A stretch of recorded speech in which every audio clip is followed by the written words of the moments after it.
Hey everyone, Ariel Adams here with the Superlative Podcast. My guest today is Tori Piskin, a comedian who's done a wonderful sketch about dating a watch guy that we'll talk about soon. Tori, welcome. Thank you so much for having me. I feel like I've learned so much about the watch world from the video I created. I got into it because my boyfriend is a big watch guy and I did not know anything about watches before dating him. I'm still a little confused, so I'm a newbie. I had this watch he told me I should tell you about. Obviously can't remember anything about it. I might have to call for him. But yeah, he was like, you got to show this. It's some Rolex 19 something. I don't know. You're a watch guy. You tell me what you're looking at? So the video is like a little on the blurry side. So other than knowing you're holding up an old watch, I'm not sure. I can't see too much details. But yes, it looks like a very old Rolex. Definitely something that watch guys get super excited about. So you told him you're coming on my show. Did he know my show? Did he know me? Yes, he knew you. He was very excited. He's in the other room now. Maybe we'll call for him so I can ask him what the hell this watch is he's told me to brag about, but I don't even know how to brag about it. No, it's an early Rolex. It's a cute little watch by today's standards and things like that. But as you've seen, this sort of like species I call watch collector is an interesting phenomenon. And I love the introspection. I grew up adoring comedy. Comics are my heroes. I'm not funny enough to ever be one, but just last week I went to go see stand-up. It's something which is such a part of my life. And so to see the intersection, right, between two of my hobbies is like, wow, that's so great. And until your sketch, which a friend of mine shared with me, which was great, I'd never seen a comic seriously observe this subculture, which is watches. Did you do any research beforehand? I'm just curious the genesis of this idea you had. Yeah. So, I mean, for the listeners, it's literally just like a minute video. I shot it with my friend Dan Rosen. We shot it on my phone in New York City. I've had this idea for like a really long time because, like I said, my boyfriend's a watch guy. I was not a watch person before him. He kind of got more into watches as we started dating. Like literally, I would like go into the living room and he'd be on some like Reddit thread arguing with people about watches. And I'd be like, what are you doing? And he's like, I'm scolding this guy. He thinks this is a watch. I'm like, okay. And then anytime we would like go to a mall in LA, we had to stop at a watch store. He would talk to the watch guy. I felt like, how like most husbands sit at the shopping store and the husband chair. I was like the opposite. I was sitting in the chair at the watch store. And I was like, I'm so bored. I hate to say this. There's watch listeners out there. But yeah, that's kind of how it started because I was just really inspired by my boyfriend's, I would say, obsession for watches. It is an obsession. Yeah. And he would say, well, you don't understand. It's like the only like kind of jewelry. It's jewelry basically for men. I mean, my favorite thing, he's ever done with the watches. I mean, there's been a few, but basically one time we went to a watch store and we didn't know we were going in. And I don't know, like in my head, I think if you're going to a watch store, you got to dress up like you can like buy the watch. Do you know what I mean? Like, and I don't know. That's valid. Or maybe not. I don't know. But he's wearing like surfer shorts and he's got a jewel. He's getting off of jeweling. He's addicted to jeweling. I don't know if that's a watch guy thing.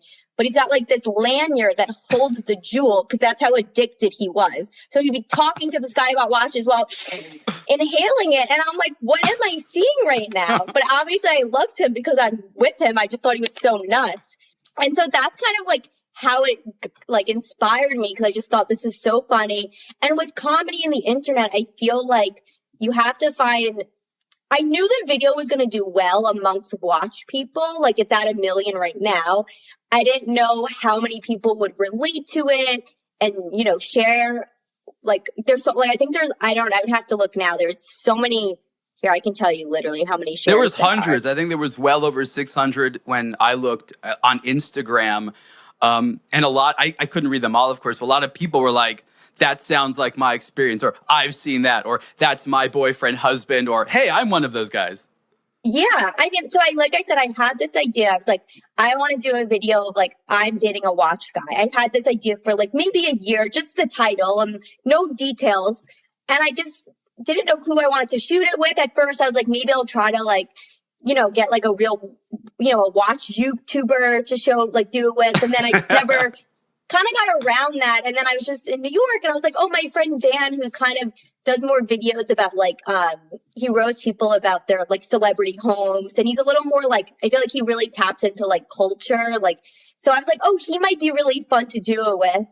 And that's what comedy is. I literally called him. I was like, hey, these are some ideas. I wrote some jokes. He was like, excuse me. He was like, I don't really know anything about watches. Let me call my friend who knows about watches so we can get like the specific wording and lingo down. And then that was like literally it. We shot it when I was back at home in New York City at my parents' apartment.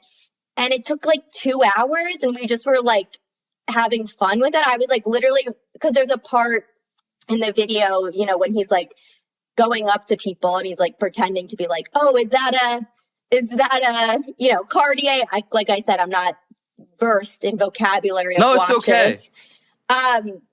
But yeah, that was literally me on like, for the people that live in New York City, I'm like on 89th and Lexington filming him, just going up to people. Like, it's just, that's what's so fun about the internet. It's crazy. It's like, you are literally just making these videos. Like, there's no budget. There's nothing. It's just you and an idea and another funny friend.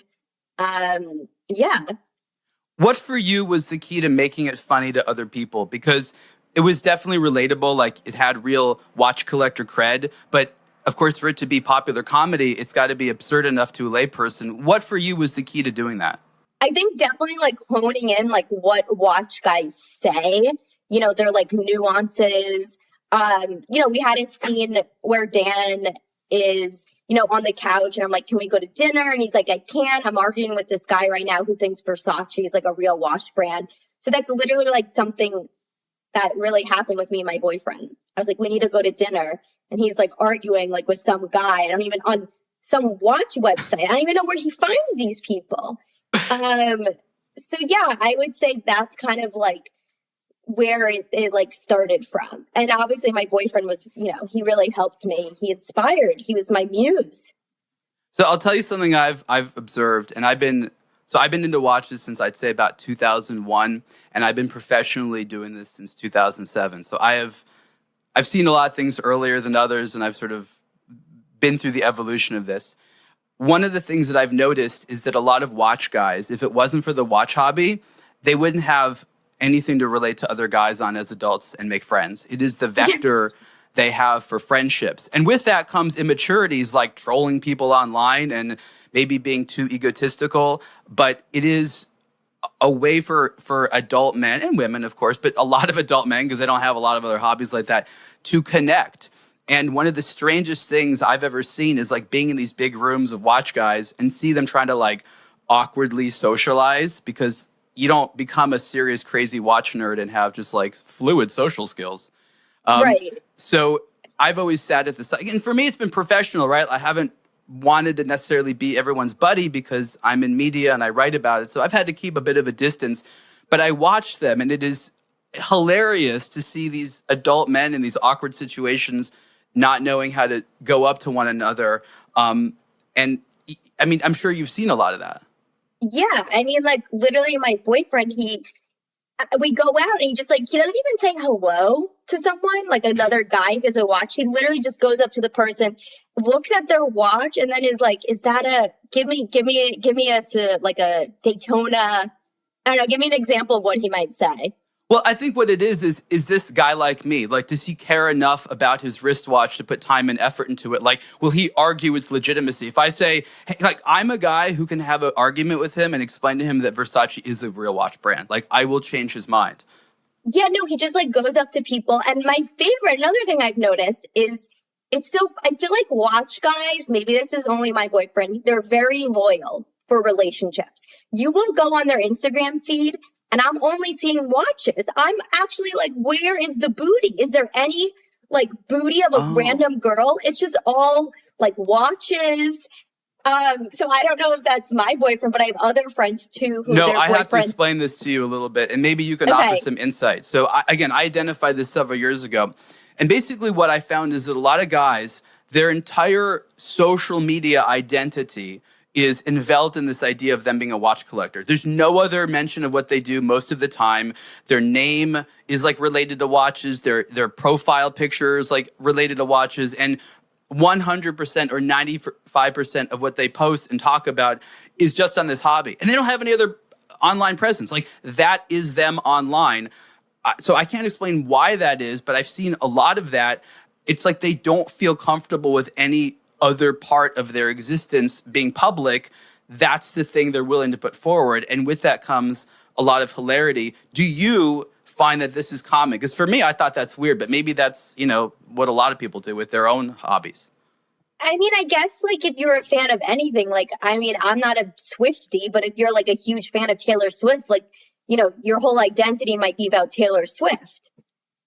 Do you know what I mean? Maybe. I think you, like, gravitate towards something you really love. But like, nothing about their family or anything else they're extremely discreet.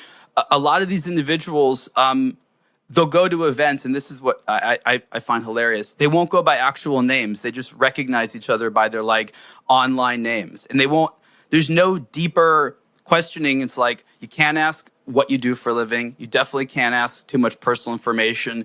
You can go deep into stuff like how much you pay for this watch. But if it's like, tell me tell me where you live or what your job is, like, oh no, that's sort of like weird and off limits. Yeah. And like, for me, it's funny because I look at it like, oh, if you can have this watch that's like $60,000, I don't care about the watch. I'm more interested, like, what do you do for a living? How did you get that watch? Like, another instance, it was like 7 a.m. Me and my boyfriend went to like a very small, like, coffee shop in LA. It wasn't even a coffee shop. It was more just like a kiosk with one guy working there. And apparently he had this watch on. I didn't even notice. My boyfriend starts talking. And then all I'm hearing is talking about how he bought it 10 years ago. And now he has 3 other watches. And then as we left, my boyfriend's like, that watch he's wearing is worth like $60,000. And I'm like, but I don't understand. He's working as a barista. I don't understand. Like, how did he get this money? Like, that's what I'm interested in. But yeah, I guess it's kind of funny. We should do like the opposite, where it's like when I don't know anything about watches. But yeah, it's like when my girlfriend doesn't know about watches, kind of thing. Yeah, like he gets mad at me. Or this could be a whole series. Like, you could do a whole. Another thing I noticed he did once, which was so funny. Like I said, really about like the commitment, I think, of these watch guys. I think you should date a watch guy. They're very they're very loyal.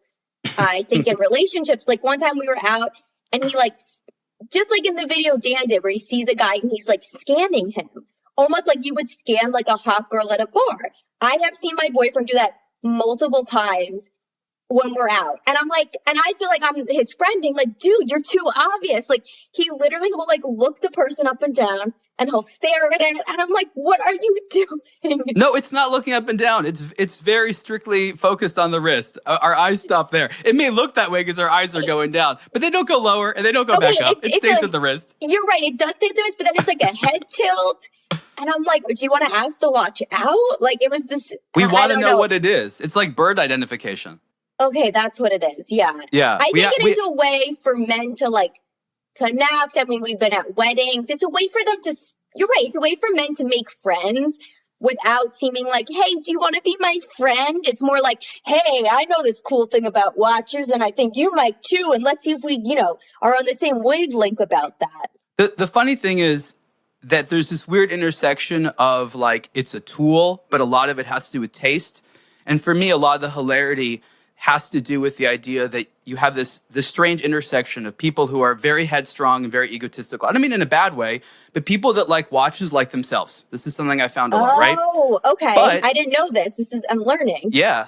But the part of it is, as you know, different humans are going to have different tastes. It's like built in, right? Like, we're not all going to like the same thing. So there's no one watch design or brand or model which is going to make everyone happy. So you have a bunch of people who think they're right, but also have to remember that taste is something that you can't really argue. And that guy over there might like a color that you find hideous, but that's okay. And this is like something that they find difficult to reconcile a lot. And watch guys, are they guys that like, were like nerdy and then now are like have some money and or are they always like, were they always the cool guy? Were they never the cool guy?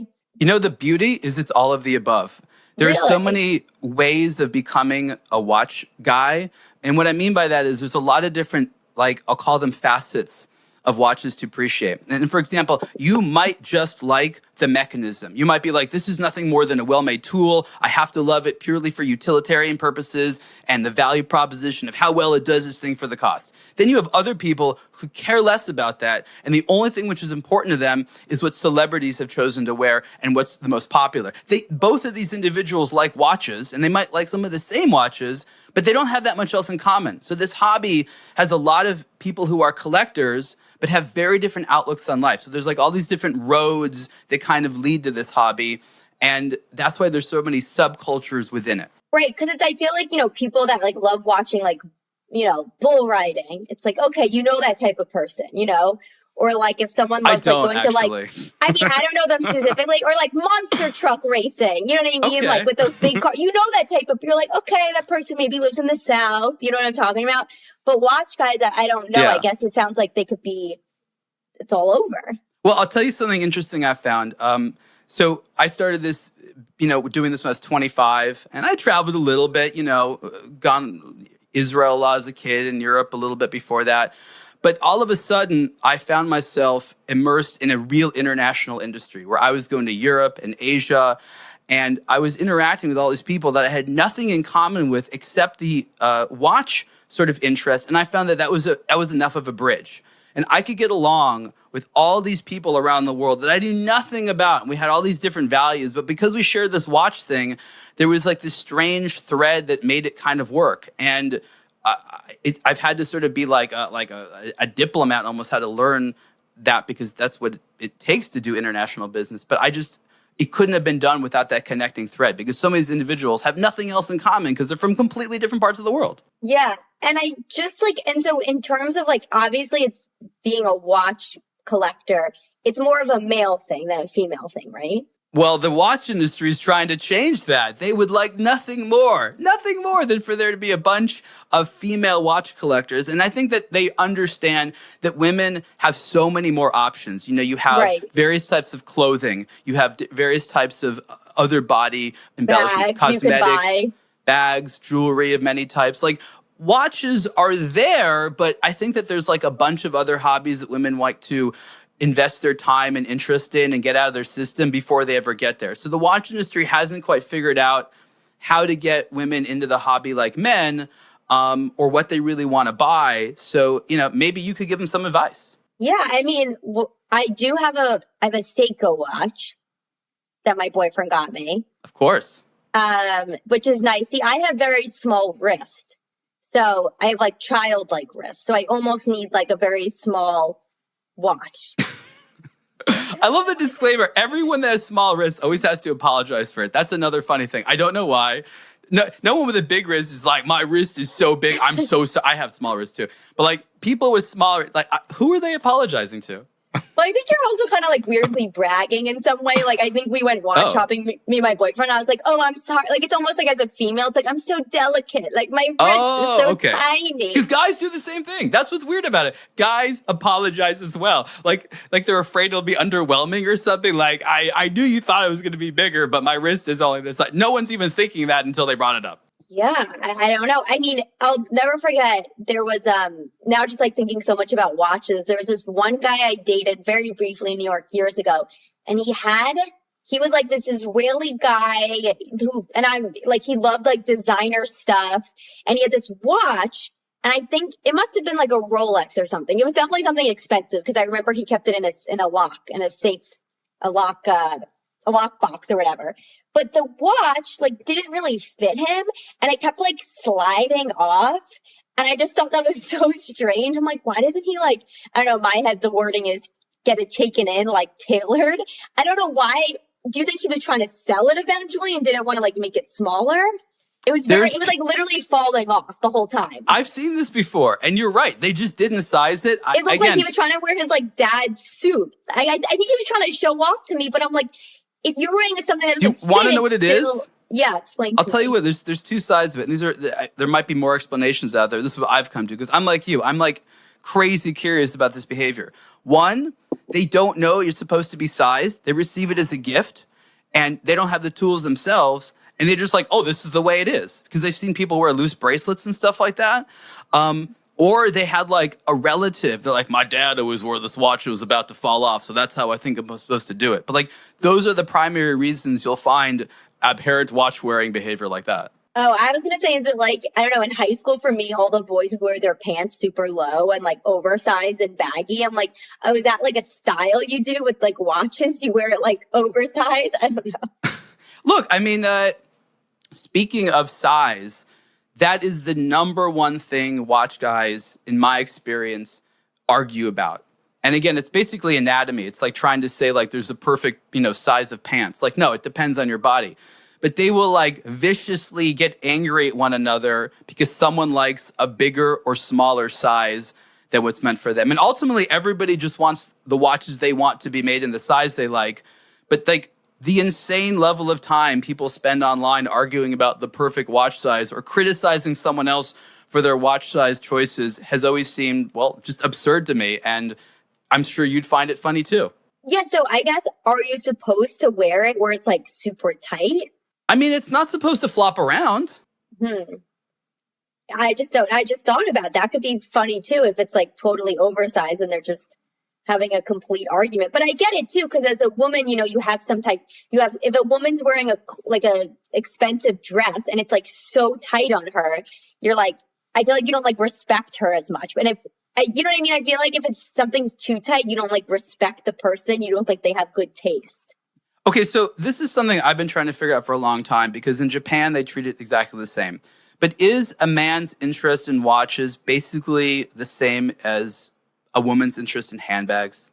I guess, but when my boyfriend is scrolling through the watches, maybe he feels this way too if I'm scrolling through bags, but they all just start to look the same.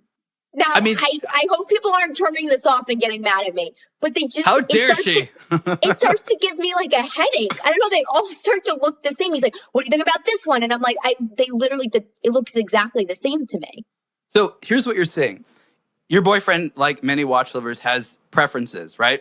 But there's so many options within what you like that you're like, I'm only going to buy one watch of this style, and I'm going to look at every single thing which is made kind of like that. And so they're looking for like super small differences to determine what they think is the most beautiful and the coolest or whatever. And so, yeah, it's going to look exactly the same to you because only he sees those small differences. Like the hands are different, the color's different, the size is a bit different. Like there's these styles that persist, and maybe it's like that in women's fashion. There's certain core looks that multiple brands will make, but it is a way of men obsessing over something fashionable in a way that I think our society doesn't really have elsewise, because we don't have the Western man obsessing over fashion in any other category which is socially acceptable other than watches.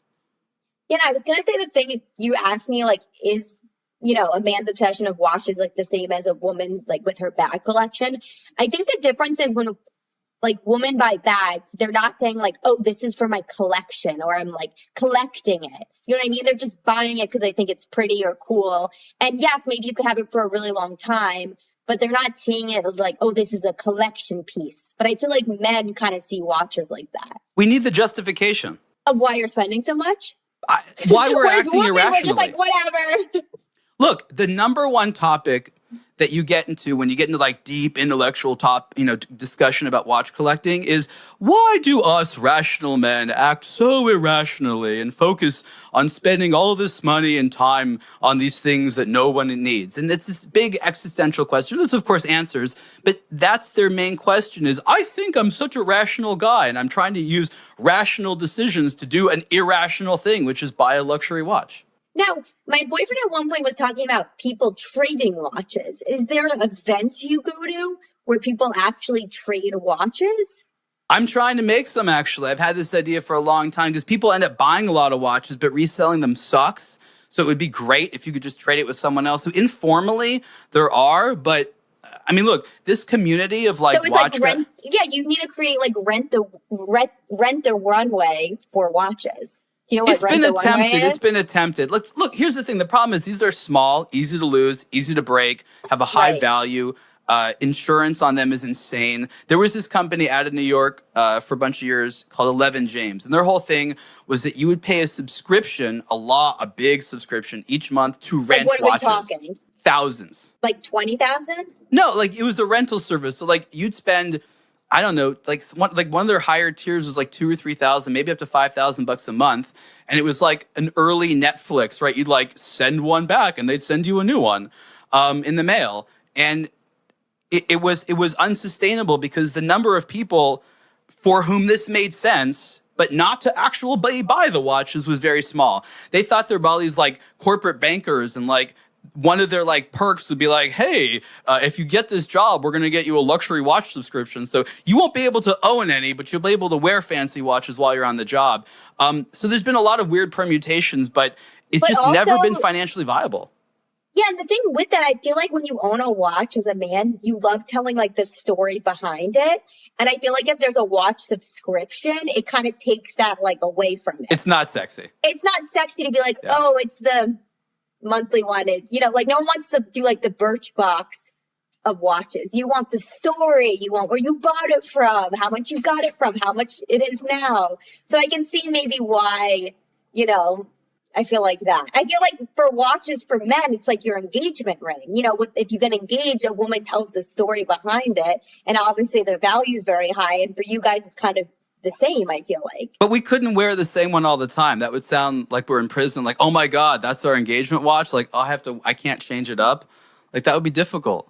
Yeah. What's like because I'm just so curious about watches. What's like the nuttiest watch guy you've ever met since you're such in the industry?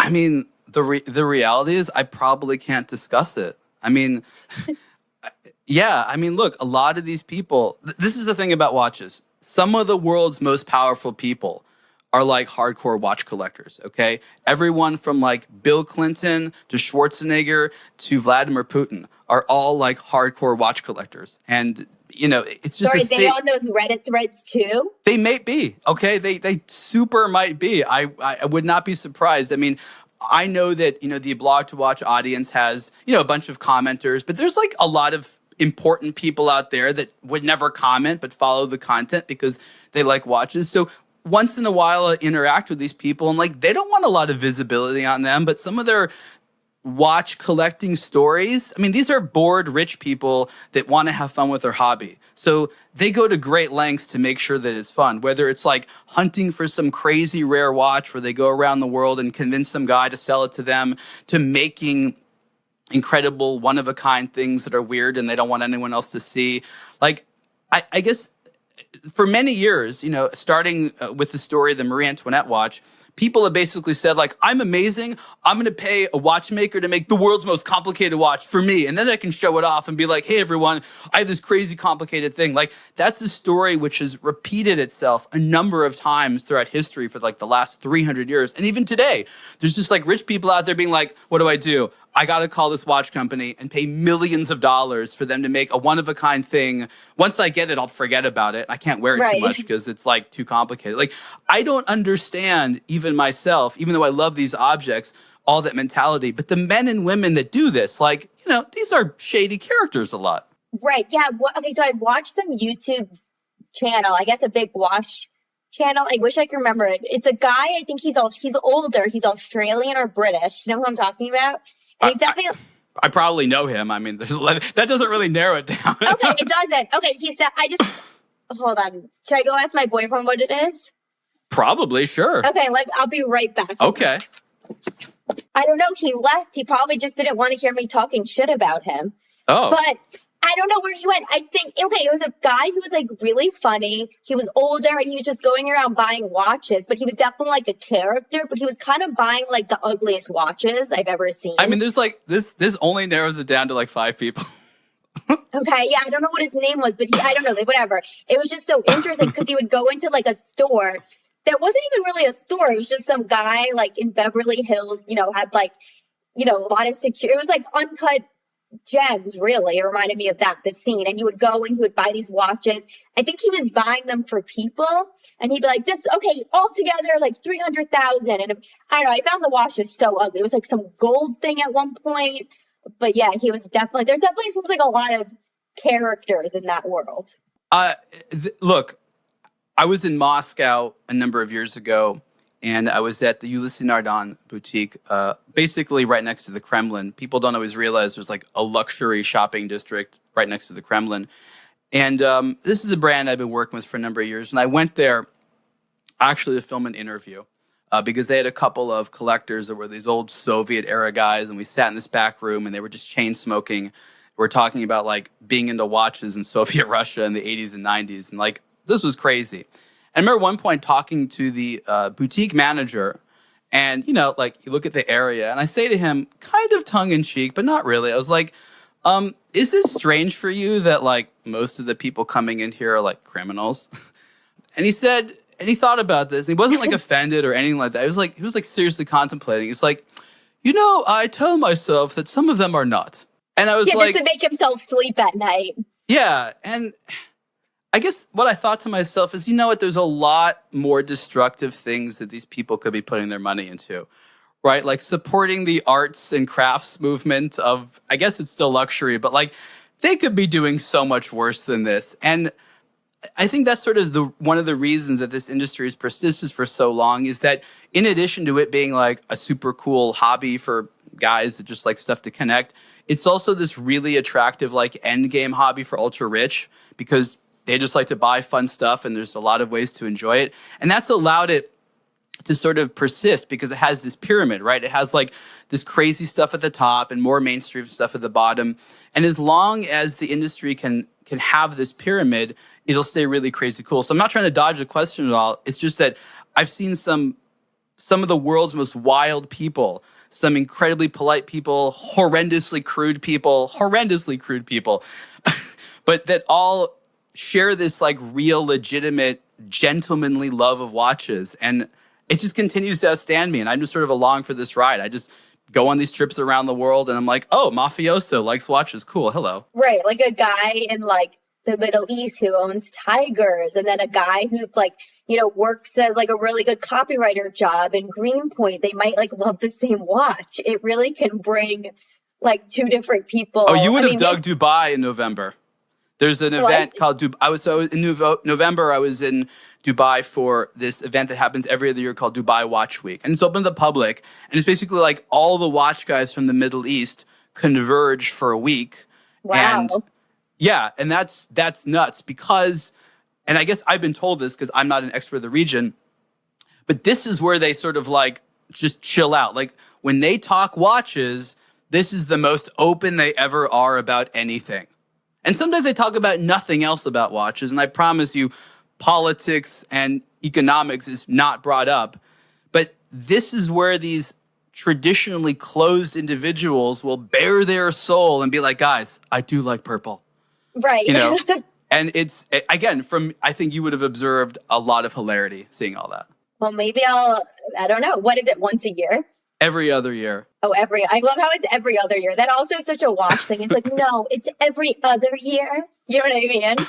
But yeah, I mean, I feel like I have to get to one of these events. I think my video, you know, usually I feel like I don't usually like do series. Like my stand-up clips, I wouldn't say that's a series, but I don't, in terms of sketches, they're usually like one-off characters. But I feel like this watch thing, I gotta, you know, maybe I can get to like a really cool, this thing in Dubai. I need someone to sponsor me to go to Dubai. I'll make a video. You should aim to be a host for these events once in a while. These events, it's hard to get the people that are comfortable because they're a bunch of awkward watch guys. And once in a while, I've seen a host who's been like charismatic and kind of funny. I think you could do that because you kind of understand them a lot more than these other hosts that I've seen that have been hired because they don't understand the vocabulary, the jar. They don't understand any of it. So they're just like, many times I'm like, do they know who they're talking to? But they need that ice-breaking kind of thing. Like that could be a niche for you. So if you keep up with this comedy, people will know you as the comedian that, you know, likes watches but gets to laugh about it because there needs to be more the self-deprecation for the collectors. Not enough of that. Yeah. And when I was thinking about doing this video, you know, with my videos, there are some topics that other people have done, but I just I always like go on YouTube, even because I'm like, on Instagram. So I typed into YouTube, like watch guy. I was really trying to find, like, has anyone ever made like a parody of this? Because sometimes watching other people's kind of gets my wheels turning. Then there was like nothing. It was just literally, there was no parody. It was just watch guys. I was like, this is hysterical. So we've made fun of one another. So what there has been, and this is like deep within the subculture, there's certain Instagram accounts that are, we'll call them parody accounts. So you first need to know watch culture, and then you need to understand some of the jokes, which oftentimes are dumb because there's a bunch of amateurs. Like once in a while, there's really funny ones. But there's like a couple of accounts that were known for what I'll say is like meme style watch comedy. There was never a personality behind it. In fact, they were always discreet. But a lot of it comes from the fact that to make a good joke, you have to sort of understand the culture. But when you're in the culture, you understand how sensitive everyone is. And it's less so the Americans, but the Europeans that really kind of drive the luxury side of it. They don't take jokes very well. And a lot of this is just sort of being like, we don't care, you're going to listen to it anyways. Yeah, and I feel like what did well with the video too is I feel like I was hitting like either like this is me, or some girls were like, oh my god, this is my boyfriend. So it seemed like it was really hitting like both parties, which kind of makes sometimes like a viral video. Like even though sometimes I have videos that I don't think is going to do well, and then it does. Other videos I put so much work into, it doesn't perform that well. But I think there is a little bit of a science to the internet, a little bit. I guess you kind of have to, because it's so punishing to you. If you don't have something popular, you're so discouraged, right? Wait, what do you mean? So my understanding is that when you put content online, again, we do this all the time, especially these days, like if it's not trending or popular, if the algorithm doesn't want to promote it, you don't get a lot of views, and that can be very discouraging. So in the interest of making sure that you get the engagement you want, you end up doing what is sort of trendy, and it's difficult to be original. Yeah, totally. And I think it is because like I've been making videos, like comedy videos for like a really long time. And I think it's up until like the past 2 years, I really have like understood, even though the algorithm is a robot, it's not really a robot. It's really like the people behind it. So kind of, I always say like, oh, when I post like one for them, one for me, because I've made some like very artsy videos. I made this video where it was like, girl who's having a mental breakdown and she goes to Palm Springs. And I went to Palm Springs with my boyfriend and we shot it. It was like very artsy, and it was just very fun to edit. And I did like fine. It wasn't like, oh my God, this is breaking the internet. But that one was more for me because I edited it more like kind of like film-esque. But the watch one, I would say that was for my boyfriend mostly. So I'm just sort of going to ask a couple questions about the business of being a comedian these days. Obviously, having a presence on social media and be popular there is how people get to know you. But like, what do you ultimately want to do? Is it picked up, for some other type of entertainment, or is it to do more, stand up and touring and sell tickets? I'm just curious. Like, what is the business dream? Yeah, I think for me, I like having my feet in like different things. Like I love making comedy videos because before I was like a full-time comedian, I was a video editor. So I really know that kind of like world. And so I love, directing and writing and editing my own videos, whereas some stand-ups are just like, I hate doing that. I don't want to do that. But yeah, I would love to make like more videos and keep that going. And luckily I've been working with like a lot of brands, and I kind of want to like expand that. And then with my stand-up, in the same thing, it's like kind of been moving, and I've been like headlining more. I would say the goal is really like both of them, like creating really funny videos, having people connect through that, then eventually having them come to see my shows. That's interesting for me because, again, with the world of, online media and stuff today, it's so different. I mean, it used to be, clubs want to book you and maybe you'll get some movie spots, and wow, if you could get into like a sketch comedy troupe or something like that. Again, just being such a fan of it. I mean, look, my background is, before I did this, I went to law school. I was going to be an entertainment lawyer. So for me, it was all about representing talent. I grew up in LA. So that was my interest. I'm always interested about the livelihood of artists and, just what they want to do. And of course, the changing business of all this means that new opportunities open and old ones close. And one of the funny things, actually, which I guess comedians really haven't had is, historically, is ambassadorships and stuff like that. And so the watch industry is obsessed like this. There's maybe been a few, but not too many comedians that have had that. Would you ever want to be a watch brand ambassador? I mean, sure. I mean, let's do it. I don't know. I think there are, though. Like, I feel like with comics, I can't think of anyone off the top of my head, but I feel like male comics are really into watches, because if you're like, I don't know, like, you're selling out arenas, like, you probably want to buy a few like really nice Rolexes, or I don't know what's above Rolexes.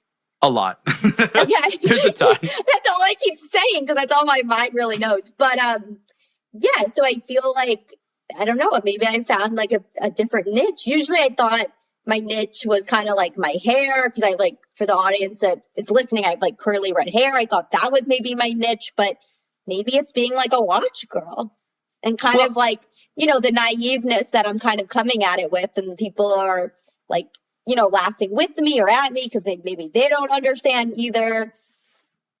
Well, I think that if it's the watch space, what you do is you add a comforting angle of normalization. Yes, you're laughing at it, but you're a regular person who isn't freaked out by this.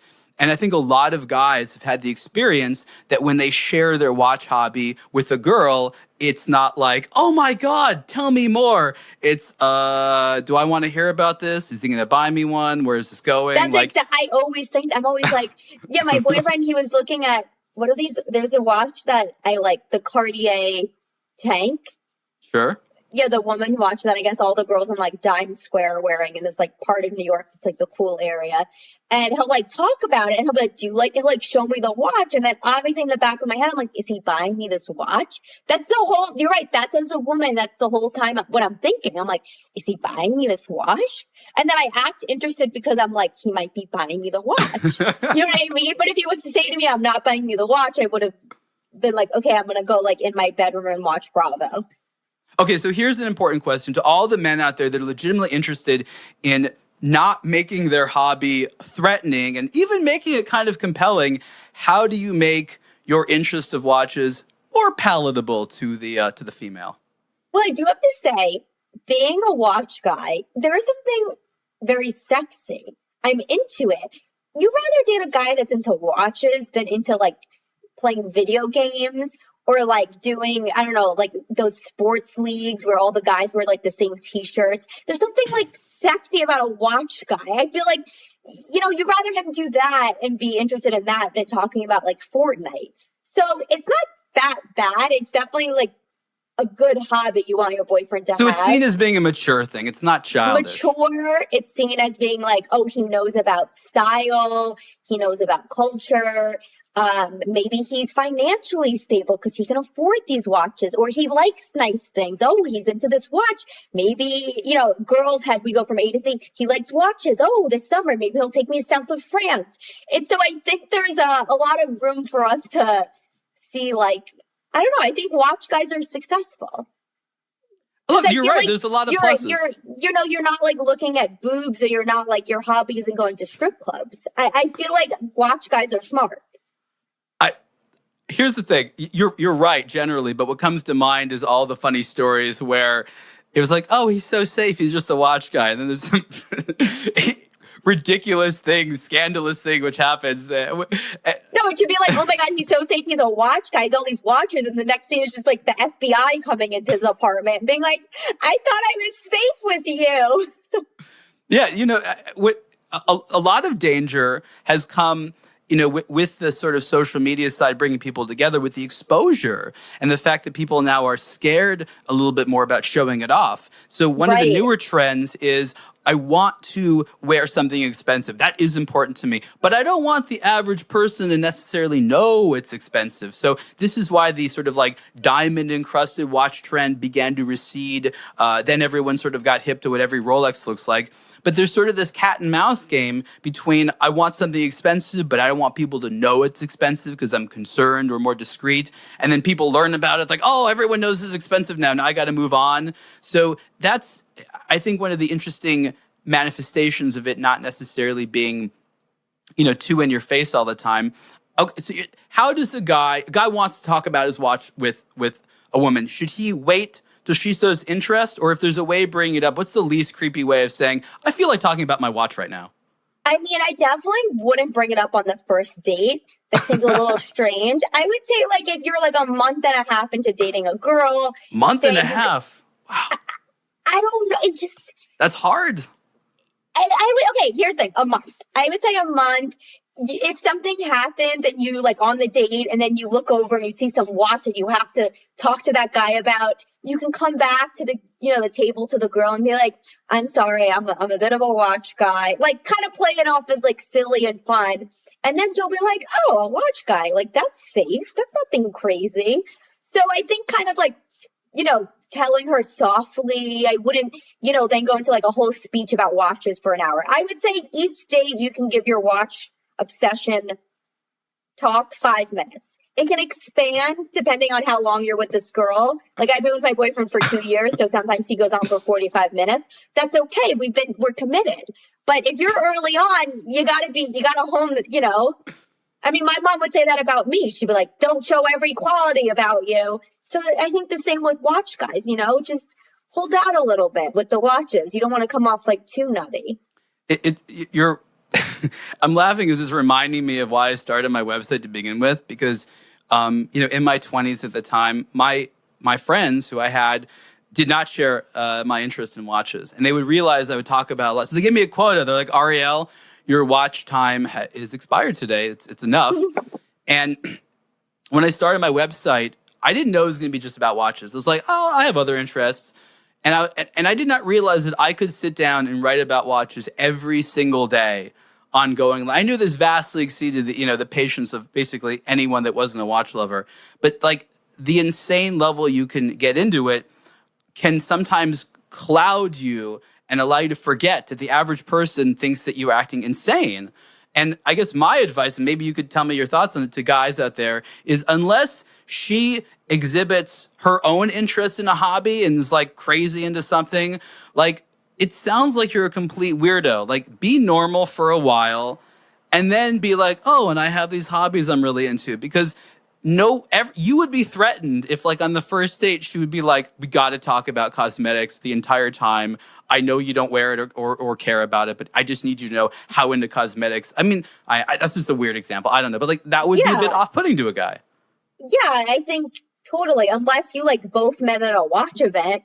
I mean, maybe in some of the guys' bios, like on Hinge, they could write like also looking for a watch enthusiast or something. Then you go on a date with another watch girl, and then this is like a match made in heaven. But yeah, I think I don't know if a watch girl wants to be with a watch guy, or maybe they do. I don't know. I've never like met like two people.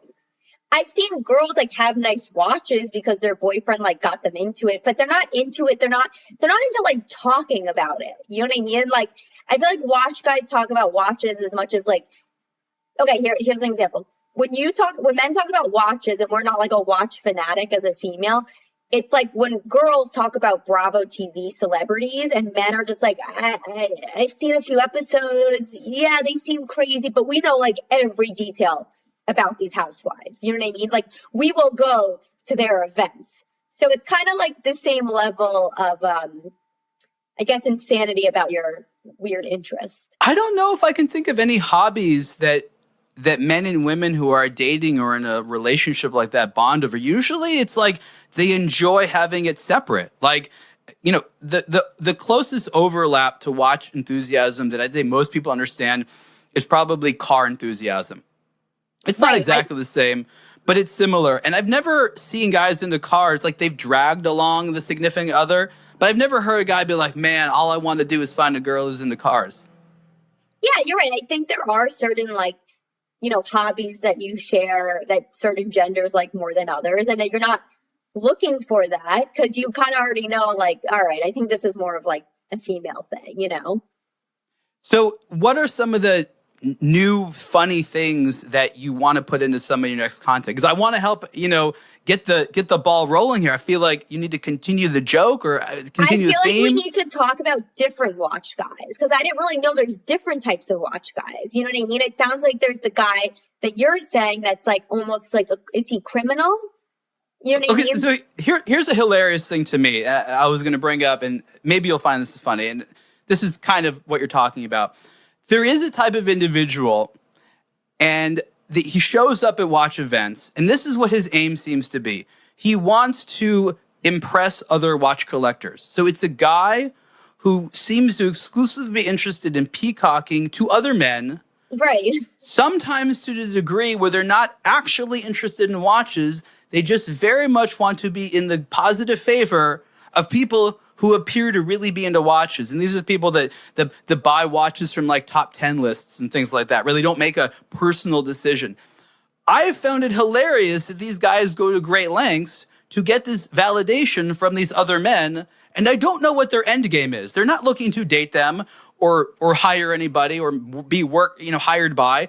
I don't know what their end game is. And because I don't understand what their goals are, I find that hilarious because they spend inordinate amounts of time trying to peacock around to other dudes with seemingly little to gain. Yeah, or I think like maybe like another idea maybe with this type of watch is like going to these events and like, I don't know, hitting camera and maybe I dress up as a guy, I don't know, or something like that. I mean, that alone is a recipe for something funny to happen. I mean, because I love doing sketches, but I think people are just very funny. And I'm sure you just like interviewing watch guys would be like, also you can pick the guy. You're like, okay, this guy wearing like a velvet suit and like a gold watch. I'm sure he'll have some interesting things to say. But, kind of like a man on the street interview at this watch collection. And you want to go incognito in the disguise? Maybe incognito. I don't know. I'm pitching. I don't know. I have to think about it more, but maybe. No, this is how you brainstorm. You figure it out, and there's going to be genius in there somewhere. Yeah, maybe incognito. One idea is I go incognito and I just pretend I know everything about watches, and then I could also start a rumor about. And I have to think about the details, but start a rumor about maybe some watch coming out or a watch, ending or something. I could start a rumor at this. So here's what's funny in these things I'm thinking. People's private assessments of watches are oftentimes very different than what they say. So let's say they want to be polite. They're like, oh, that's beautiful. But what they really think is like, oh my God, what a horrible piece of trash. So hearing like what they really think, I think is funny. And then if you go to someone and you might even feign interest, but if you like give them an opportunity to like open up about their watch appreciation, like an audience that wants to hear about why I like the watch on my wrist, they won't shut up. And they sometimes say things that are like absurd because they think they're in a safe space. Yeah, no, I think you're right. I think those are two ideas. One idea is like more not hitting camera, just like interviewing, asking guys what they love about watches, finding like specifically a guy that looks like he'll probably say some crazy shit. Then the opposite of me going undercover and we either like, so these I don't know, they're not fairs, events. They're showing watches, right? Look, they're everything from commercial events to casual get-togethers where a bunch of guys, all they know is that there's other watch guys here and it's a bar. It runs the gamut. Yeah. Oh, I'm thinking, is there an event where there's like just different booths of watches? Yeah, there's little trade shows where there's vendors. Okay. Yeah. There's a lot of that stuff. I think that's what I got to go to. And then like, you're right, kind of me looking at it with one guy or whoever, and then I kind of talk to them on the side, and I'm like, that thing was pretty shitty, I mean, your right? boyfriend's going to let you know. If you say you're interested in going to watch events with him, and maybe he wants that to be his solo guy activity, but his eyes are going to light up, I think. Oh, no, I think he might be excited. And he helps me with my videos, too. He helps me film them. So I think this might be our next situation. Do you have any stand-up where you do this, or is this just a video so far? It's just a video. But I did have a bit I was kind of trying to work on where one time my boyfriend, he went away for like 2 weeks and he came back and we're snuggling in bed and he goes to me, I really missed you. And then he goes, mwah. And I was like, oh, I heard the kiss, but I didn't feel it. And then I turn around and he's kissing his Rolex. No. I swear to God. And I was like, he was like doing just it to get a laugh out of you? He's getting off. No, but he said he really missed it. He said he really missed the watch. What did he miss about it? He said he recently bought it, and I think he didn't want to bring it away with him because he felt like he was going to lose it. So he really missed the watch. So I think I would want to know, like, what does this watch do? Where does this love stem? I believe he feels it. I just want to know what the watch does for him. I think it stems from like hard work of knowing that you bought the watch. I think that's also like something there. Were you threatened a little bit of the watch? I was kind of pissed. I mean, that's a lot of affection, not directed towards, where you think it should go. I know. I was like, what the hell? No, but he was doing it to be funny, but I think he really did mean it. I think it was like 50-50 both. I don't know if watches should even be in the bedroom. It seems like a lot of competition. That is true. Yeah, he really should take it off. It's distracting. It's like, how guys get mad at girls because like, get off your phone, you keep scrolling. And it's like, with the guys, it's like, stop looking at your watch. Like, what is, at least with Instagram, there's moving images, but with a watch, what are you looking at? Okay, this is a bit, not that I normally talk about these topics, but we're on it. This is something that's related and funny. I've been part of several conversations where guys discuss the relative experience and value of wearing during certain watches during intercourse, wearing nothing else, but how does that enhance the experience? Like, did you enjoy it more wearing this? So funny. That is the equivalent of having intercourse and looking at yourself in a mirror. Those are the same type of guys. Yeah, I could see that. So, they would say, I was excited. I got a glance of the watch when I was doing this or that, or, and then sometimes it's funny. This is going in my next video. This is too funny. She wants me to take it off. It's scratching her, but I really wanted to keep it on. So I had to find the watches that were smoother so it didn't cause discomfort. And like, these are actual things that people are thinking about. So they want to wear because they feel like it's a power thing for them? Oh gosh. I mean, this is the same guy that like won't take his watch off in the shower. There's no reason to shower with it, but they do it. They can't explain why. It's like, I shower with my watch. Like, I'm telling you, that's dumb. That's bad for the watch. Don't do that. You clean it other ways. But like, there's guys like, or I gotta sleep with it. Some guys don't take it. So I don't understand it, but it's funny to me. The watch thing and having intercourse with it is very funny. That is definitely a type of guy that's like, he wants to show off his power. Maybe he wants to distract the girl from something else that's missing. So I'll bring this up again because I made this content. Every single year, my contribution to comedy is on April Fools. And I do an April Fool's thing on aBlogtoWatch every year. And I've done it for over a decade now. I don't really think anyone appreciates it as much as I like doing them. But they're really, really funny to me. And one of the earlier ones was, and again, these they're not all. A lot of them are farcical watches. Was a watch. It was a fake Richard Mille. Anyways, you would wear it during sex, and it would count your number of thrusts. And the idea was that you would try to best your score. It was basically like an activity counter for that, but it was mechanical and extremely expensive and stuff like that. Because I had already identified that this was a funny thing. And the brand itself actually came out with an erotic watch a little bit after that. Wow. Yeah. So like, again, maybe that joke was too early. That's just like 10 years ago that I've done that. But I've been thinking about the hilarity of this for a long time because for me, I could see a guy legitimately doing that. This is the same company that made a watch with a G-force meter. And the idea is that you would sit in a race car and drive really, really fast. And there was a measurement on the watch that told you like how many G's you hit. You're like, oh man, I hit that many G's. I'm going to push myself harder.